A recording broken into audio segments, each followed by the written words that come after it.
Okay. So, my name is Diamond Wilkins, and I just watched a video of a young woman describing her experience being strangled by a narcissist, and I just really wanted to share my story because I agreed to go back to him tonight, and I'm scared, and I don't know if my family will see me again or anybody will see me again after me going back this time. So I just wanted my story to be out there, so people can know what happened to me. I met this guy in rehab because I'm an addict, and I was really drawn to his smile. Um, and I liked him as soon as I saw him. And I'm a really shy person, so I got somebody else to tell him that I liked him. And he said he looked at me and said he liked me too. So from there on, we just kept talking in rehab and sharing things with each other and getting close. So, like, by the time that those 2 weeks were supposed to be over, that I was supposed to transition into the recovery house, he already basically had me believing that me and him were soulmates. And I won't say he had me believing because I believed it too, myself, in my heart. So I get transitioned into the recovery house, and a week later he comes there. And so everything's good, and we're really passionate and in love and can't wait to be with each other and all this stuff. And boom, problem comes. I run into an old friend at a gas station. Well, he wasn't even my friend. He's somebody I knew from middle school. And he asked for my number. I said no the first 2 times, and he just kept asking. So he asked the third time, and I just gave it to him so he got out of my face. As he's pulling off, the guy that I'm telling you about comes up out of nowhere, and he sees me. So he gets angry. So that's our first conflict we ever had. And so instead of him admitting to me that he was still upset about it and being understanding, consider the fact that I just came from active addiction, and I'm still in an emotional, mental, physical transition myself, he gets angry and he does something that now I know is a emotional abuse tactic. He waits until we get around this girl that he knows I particularly did not like because she liked him, and he intentionally gives her attention, all the while ignoring me and letting me walk to the bus stop by myself, even though it was dark, even though he was mad. It doesn't matter. That should have been a red flag, but I came right out of an abusive relationship, right into active addiction, right into rehab, right into another relationship. So I'm mentally not even ready to notice red flags anyways. So I just get mad about it. We argue about it, and he tells me, well, I'm insecure, and it just made me feel like I really can't trust you, and I seen you give that guy your number. So I changed my phone number, and I'm just begging him to know that I love him and I care about him. And eventually we get over it. But him giving other women attention while not giving me any was still an ongoing problem all throughout our relationship. And it never got better. It only got worse. He's a big emotional cheater, so too, but I'll get to that. So there comes another day where we have our second conflict. And that is a day when we were in a meeting, an NA meeting, and he sits next to some random girl instead of me, the so-called love of his life, right? His soulmate, right? And so I'm like, dude, what the heck? I mean, come on, it's not like my situation. You were blatantly sitting next to some other girl in the meeting and literally ignoring me. Like, what is wrong with you? So I confront him about it, and he gets irate. He starts yelling and screaming, and I start yelling and screaming because mind you, I just came out of one abusive relationship, so I'm used to battling. I'm used to literally battling.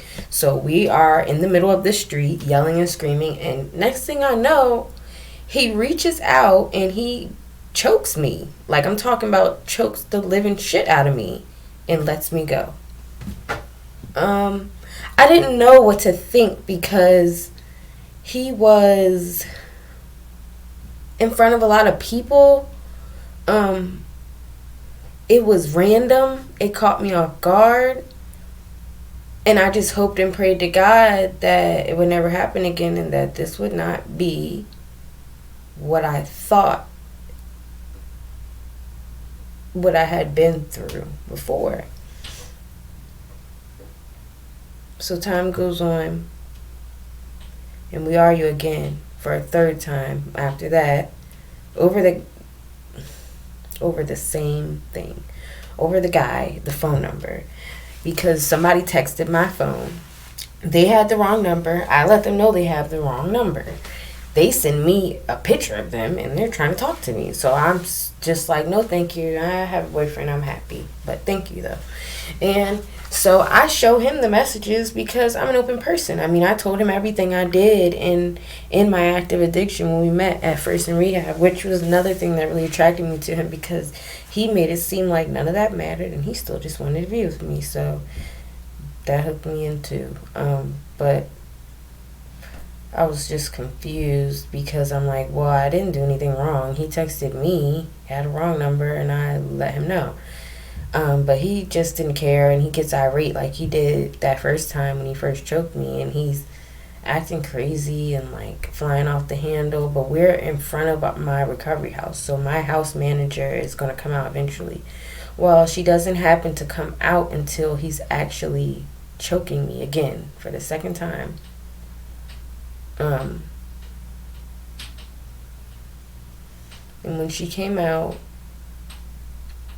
she told me to get in the house and that he needs to go ahead and take that up the street because we don't tolerate that type of stuff. And as soon as I get in the house, everyone's telling me, you don't allow nobody to put their hands on you. You don't allow that. And I'm just thinking like, well, he was really upset. He just really doesn't want to lose me because I've been conditioned to accept abuse. I jumped from one abusive relationship into another abusive relationship, which is active addiction. Active addiction is just like an abusive relationship, except you are the abuser to yourself. And then right in rehab, when I'm finally getting things together, I meet somebody and I get right with him, which is the guy I'm talking about. So I'm still thinking in this like blaming myself, accepting, denial, making excuses for them type of way. So I still didn't leave, and we go through all this long time in the recovery house and he doesn't put his hands on me again.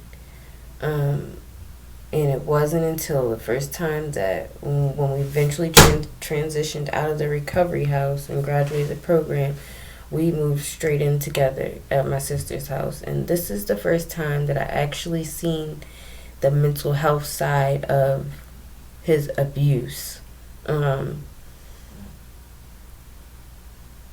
He relapsed. He had a psychotic break. He went to psychosis. He's really paranoid, really edgy and agitated. He was hearing voices and very convinced that people were trying to kill him. And I had never seen him like that before, so it broke my heart because I loved this person. And that was the main emotional hook that he used to guilt me into staying with him, was his mental illness. Because it's very scary to watch your partner mentally deteriorate even if they're not abusing you. So combine that with all the mixed up feelings of abuse, and I just felt so guilty. So I vowed that I would help him get help and all this stuff. And he was very agitated and like verbally abusive during this episode, but it wasn't as physical. He was just calling me names and like accusing me of cheating on him, and having all these delusions about me playing all these games on him and tricks on him and trying to play mind games with him. And it was scary, but it didn't scare me to the point where I felt like my life was in danger. So I stayed with him, and he said he would get better, and lo and behold, he did. It took a little while. It took a couple of weeks for him to come out of that, but he got better, and things were fine for a few months. He found a job, and we found a room, and we lived together. And then he got his unemployment check, and they gave him back $11,000. 2 days later, he relapsed. 4 days later, he started talking crazy. 6 days later, he's in a psychosis again.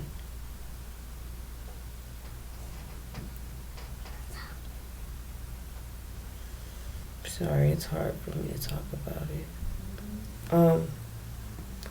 This time he was mean. He was really mean because he had money, and as you know, with the narcissist, if they can get the littlest boost of something, they already want to devalue you. So him having all that money, and me, I had lost my job. I had been supporting us, basically our whole relationship. You know how they say they'll pimp you to work? Yeah, that's what he did. And I worked very hard, and he was never appreciative of any of it, and I paid for a lot of stuff. So I lost my job because I relapsed at one point. I've relapsed during this relationship too, and I relapsed.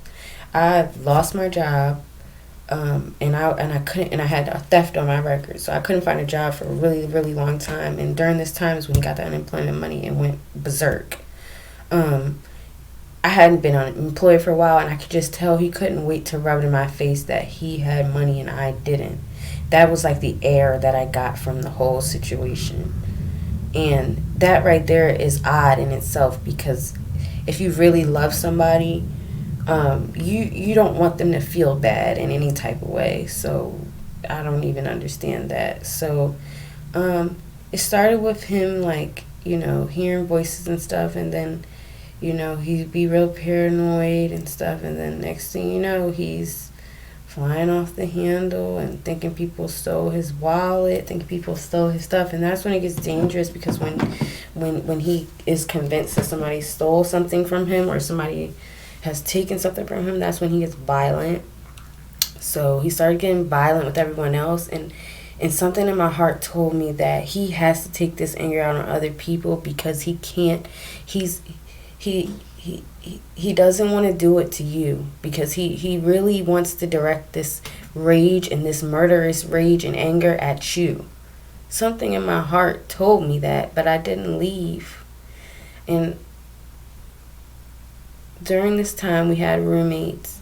He accused our roommate downstairs of stealing from him, and ran around the house banging on the walls with a butcher knife in his hand, saying that if he didn't find his wallet, he was going to kill our roommate. And it hit the look in his eyes were like this, and they were like gone, like he was gone. So I really believed that he would do that.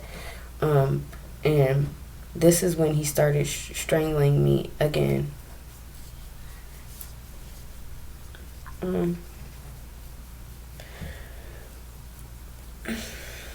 After he accused our roommate of stealing his wallet, he started accusing me. He accused me of stealing his wallet, and he starts flipping out. And so I immediately called my mom, because his eyes look crazy and he's scaring me. And next thing you know, he's snatching the phone out of my hand, and he's snatching me by my braids and grabbing me, dragging me by my hair into the room. He held me down, he choked me. And the only reason I got out the room was because my roommate heard me screaming, get off of me, and she did the right thing, and she banged on the door, and she said, if y'all don't stop, I'm calling the police, because if something happens in here to her, I can't never forgive myself for just sitting there. And I think and pray to God that there was always a buffer in between me and him, and I guess God is just keeping me safe through my misguidedness. But honestly, I seen it in his eyes that he wanted to hurt me. He wanted to do those things to me because I wasn't listening. This is his thought process. You're not listening to me. You're supposed to listen to me. So I need to put you back in line. And the way that I do that is by being aggressive and being physical. So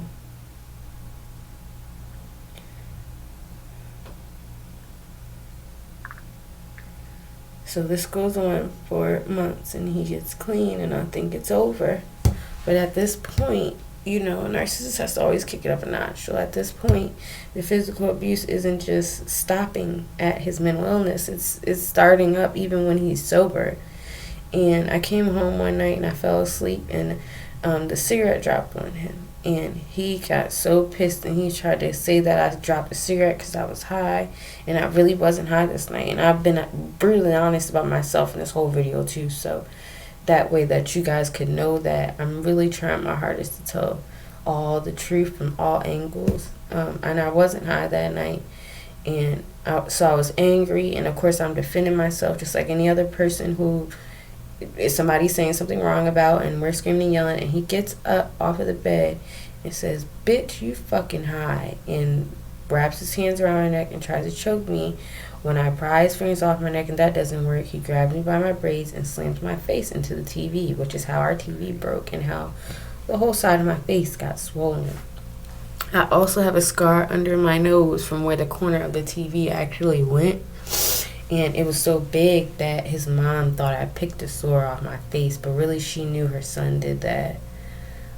So he never admitted to that. He still hasn't admitted to what he did that day till this day.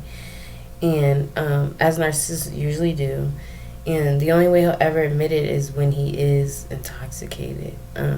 So things just got really bad. He was being physical all the time and just being a really mean, nasty person. And boom, the money runs out. So all of a sudden, he's getting sober again. He loves me again. He wants to make it work again. And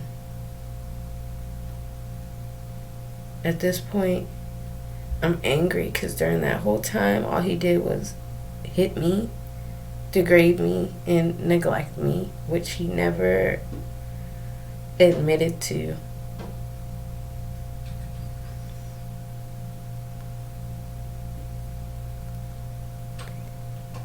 And I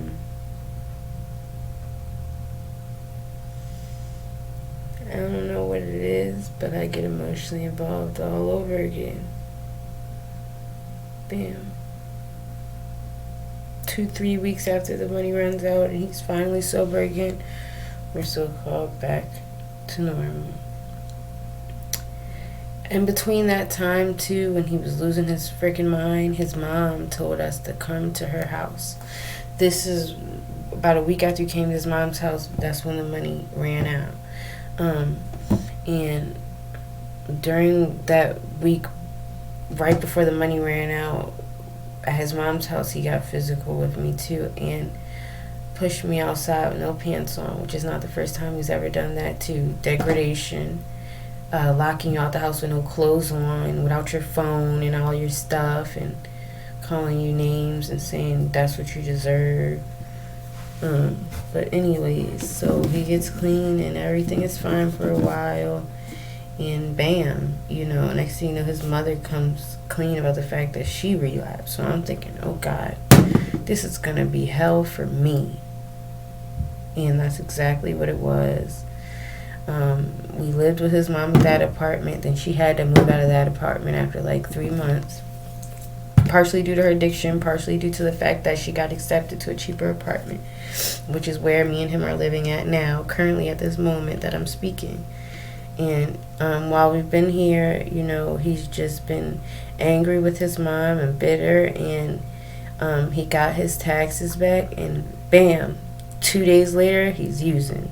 4 days later, psychosis. It didn't even take a week. It didn't even take 6 days. It only took about 2-3 days for him to go into a psychosis.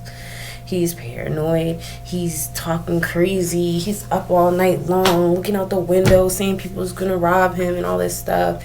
And it just started being more directed towards me, which really scared me, because he's saying stuff like, I like to watch your ID channel, and he was like, you keep watching that and it's going to be you soon. Just saying little weird off the wall stuff. And one day, you know, we get into an argument, but he's in a psychosis at this point, so he's scaring me. His eyes look crazy, so I'm trying to get my stuff together, right? Get my stuff together so that I can leave. And I get halfway out the door, and next thing you know, I feel this force jerk me back, and it's him. He had literally snatched me back in the house by surprise and slammed my head up against the wall directly like this and choked me and strangled me. And I had to pry his fingers off my neck. In the midst of me prying his fingers off my neck, we both topple to the ground, and he gets another good grip.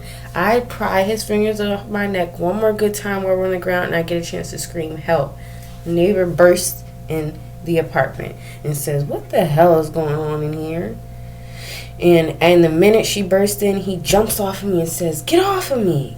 I swear to God. Just how somebody can switch like that is really scary, because that's how you know they'll hurt you and lie about it. So that was like 5 or 6 days ago. And after that, I did leave. I left. But I went back a day later because I don't know how to leave. And now I'm here at my sister's house because I left again. But I agreed to go back again tonight. And I'm scared. I'm scared for myself. His mother is not going to be there tonight. I'm scared. I'm scared to go back there. And I'm scared of him. And I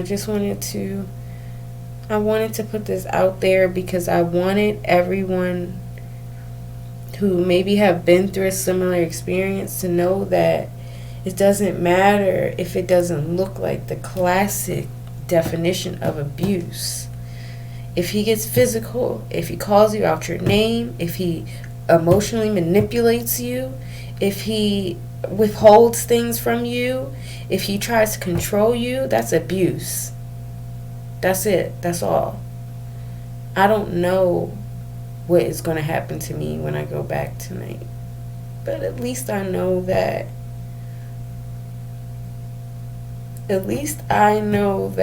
there's a record of what happened to me somewhere, a true real account of what happened to me, and maybe it can help keep it from happening to somebody else, you know. So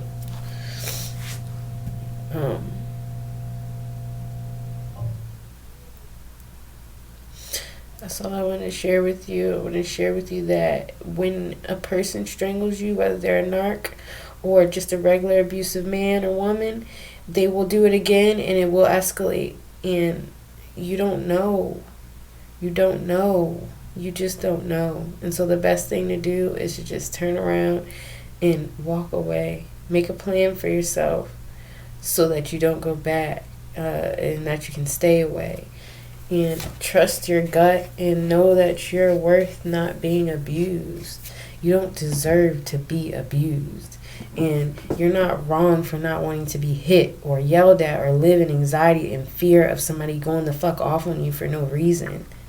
That's not wrong. It's not wrong if you up and leave and don't say shit, because nobody is supposed to harm you especially if you know that there's your significant other and your safety is already in their hands. If they're intentionally trying to harm you physically, emotionally, mentally, you need to get away from them. That's it. That's all. So I hope somebody sees this and takes it seriously. And I hope that somebody sees this and prays for me, because I'm lost and I'm scared and I don't know what's going to happen to me when I go back there tonight. But I just hope that God will bring me through and clear my path. So, thank you.